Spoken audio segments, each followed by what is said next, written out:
your 51st state. So now we have to act like a real country.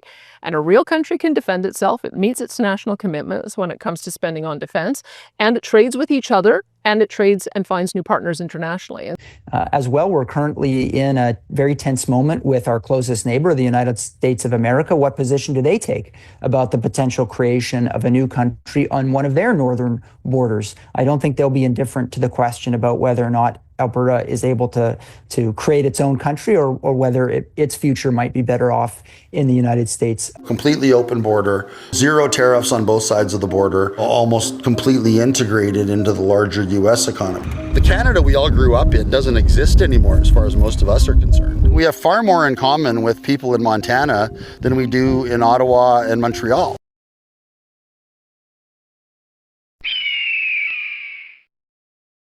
The Canada most of the world knew about, which was a country known for its safety, high standard of living, strong middle class, and respected around the world, no longer exists. That's the unfortunate but self-evident reality many Canadians are forced to contend with nowadays. Out of all Canadians, few are more understanding of this situation than Albertans. The population of this province has seen the writing on the wall for at least a decade. While most of the rest of Canada has been willfully marching into their own demise by electing and re-electing the people responsible for the country's decay, Alberta, as well as Saskatchewan, have rejected socialism overwhelmingly every chance they get. The unfortunate thing is, in Canada, the system was designed to do what it does, regardless of what Alberta or Saskatchewan may or may not want. This has been the reality for over 100 years, and it seems that finally a large enough group of Westerners have had enough and are ready to break the chains. Let's get into it. If you support these videos, please like and subscribe. I appreciate it. So how big is the push for Western separation, really? Joining us now to discuss it is Eric Adams. Eric's a professor of law at the University of Alberta, joining us now from Edmonton. Eric, thanks so much for your time. Yeah, my pleasure. Glad to be here.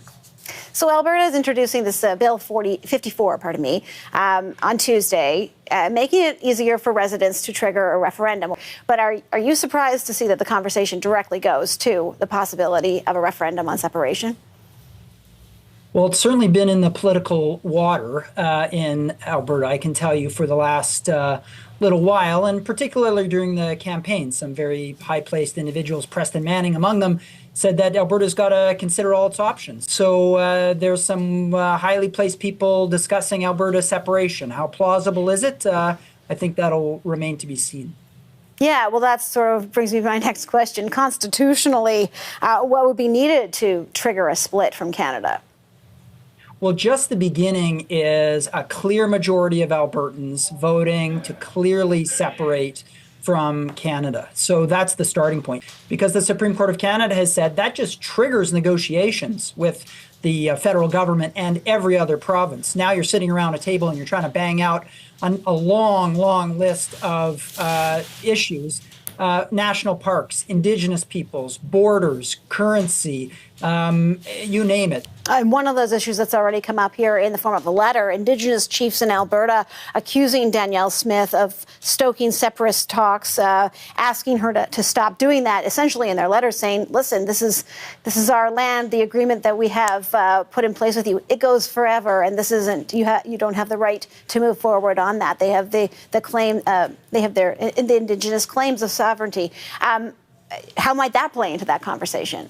Meanwhile, several chiefs traveled from Alberta to Ottawa to demand Carney and King Charles honor treaty rights. We need to hold the Prime Minister Carney accountable.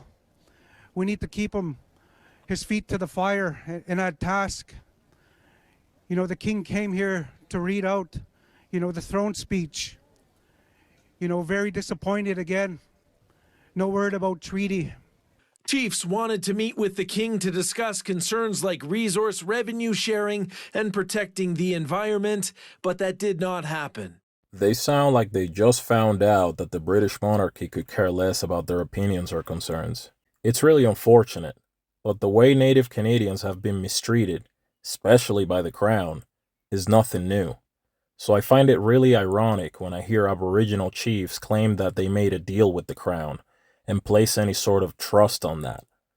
So they went to Ottawa to see the King and request an audience with him and the Prime Minister, I guess, and it sounds like Charles didn't even bother to give them 10 minutes. Again, that kind of behavior from the Crown towards Indigenous people is nothing new. They've been doing that for hundreds of years.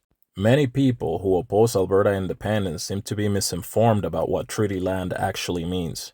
From the sounds of it, they think it's land that's fully owned by the native tribes and that because of this, Alberta can't legally separate. Well, I regret to inform you, that's nonsense. Here's the reality of what treaty land actually means. You're looking at a tweet by Alberta constitutional lawyer Keith Wilson, where he explains that treaty lands were ceded, as in permanently given up, to the federal government. Then, in the 1930s, the Natural Resources Transfer Agreement saw the Canadian federal government transfer the ownership of that treaty land to the government of Alberta. Reservations are continued to be owned by the tribes, and they only make up about 1.3% of Alberta's total landmass. We have everything that the world wants right here in Alberta, including beef, or our ag. They're coming after farmers as well. Like, it's just about government control. And you know what? We want less government. We keep electing people back in who want more government. It's like you want them to control your life. We don't get it. I don't get it here. A lot of us don't get it. It's like you want this government controlling your life. Well, we don't like that here. We like to work hard. Put your head down, work hard, make hay, and stay the F out of my business. That's what we like.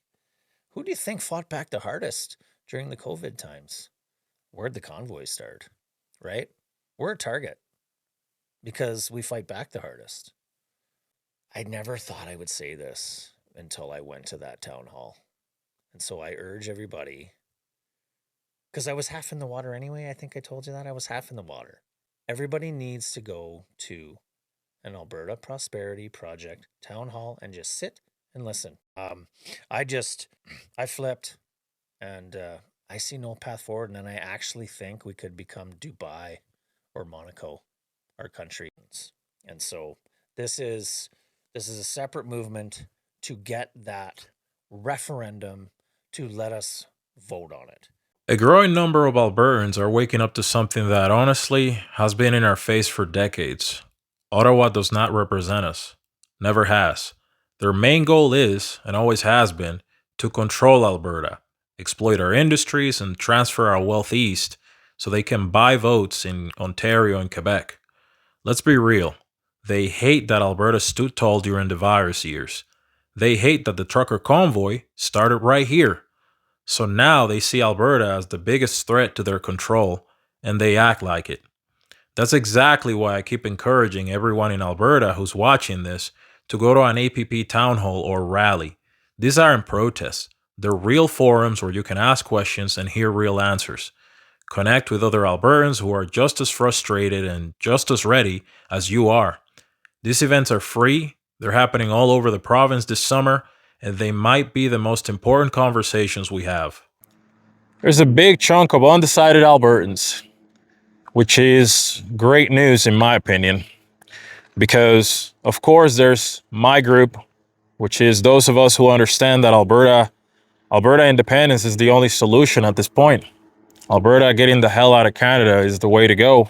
Then there's the group that you'll never convince. It's probably a third of the population. They don't want to be convinced. They don't care about the facts. They simply don't want to listen. But then you have a big portion in the middle who are still willing to listen. And those are the people we need to reach. Those are the people we need to talk to. Hey, if you've made it this far, thank you so much for watching. If you'd like to be notified every time a new video is published, hit the subscribe button and activate the notifications bell. It's completely free and it helps our channel grow. A heartfelt thank you to all our channel members. I really appreciate your support. See you all in the next one. Peace.